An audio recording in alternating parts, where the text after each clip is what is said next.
All right, so I'm going to put this piece that I found in the field into electrolysis. So, I mean, this could be nothing. It looks kind of like a wrench or something, but I want to know what it is. So, I'm going to put it in electrolysis. So, step one, try to knock off as much rust and dirt as you can with a wire brush or something like that. Okay. Try to get some of that off of there. And there's bits and pieces coming off. But you don't have to get too wrapped around the axle with this part. Just try to get, some of the big stuff off. Okay. All right, step two. See if you can get a little bit of bare metal showing on your piece so that you get a really good connection for the electrolysis. Step three. Add water. Mix up your solution. Now for this solution, I used the laundry booster. I'll show you what it is. I still got a bunch of that, so I'm using that.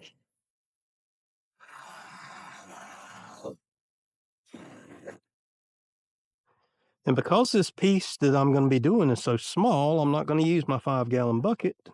I'm going to use this little contraption that I made up using a milk jug, which was pretty easy to do. And you can see all I did was I took a piece of rebar right here. I rigged it up so I can hook my anode up to it, or hook my wire to my anode. And I'll just stick it in there like that. Put the relic in.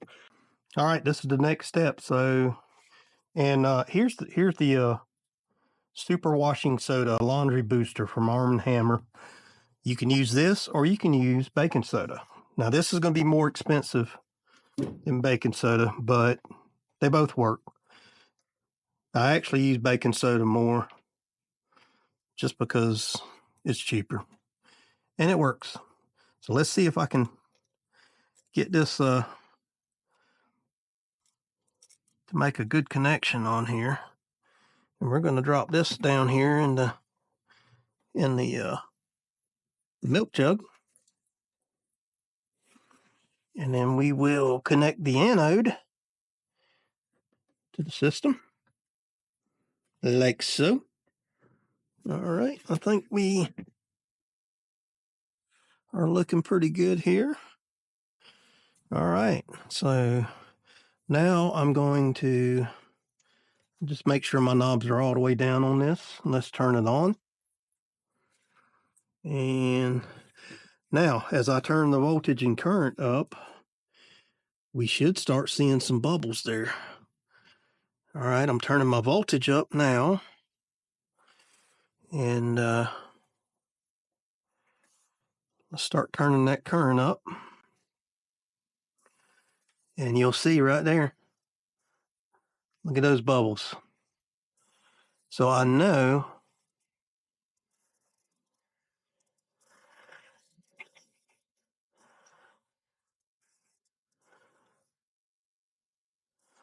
that this is working.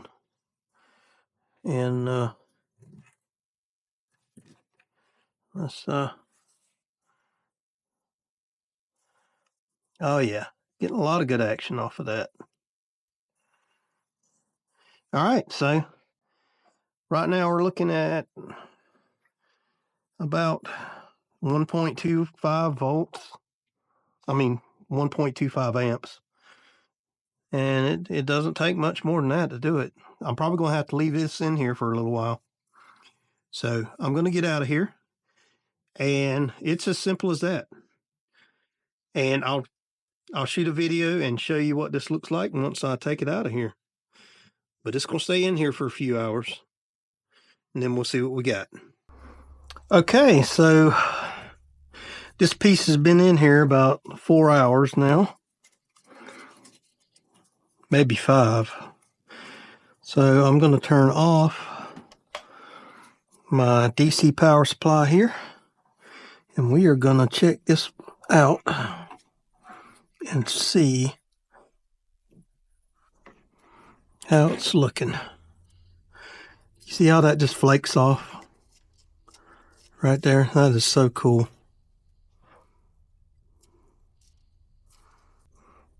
Okay, so that looks like it was threaded right here. Quite possibly. Yeah, the rust on this end down here is just, it's caked on pretty good. Another handy tool to have when you're doing this is a welding hammer.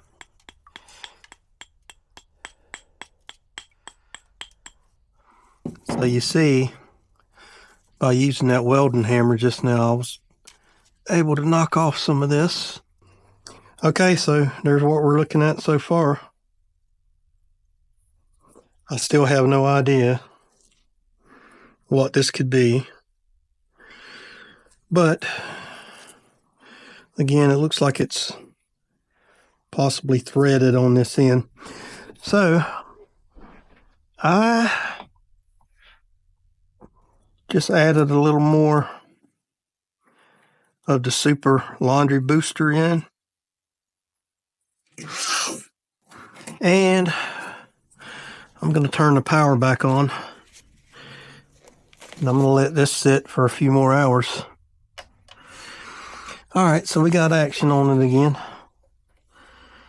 We're running at about a 1/2 amp right now, so I'll let it go, see how it does. Okay, so I don't have a video of the final cleanup, but here's the result after I clean this up. I found an example on eBay, and it is a plow hitch pin wrench. Pretty cool.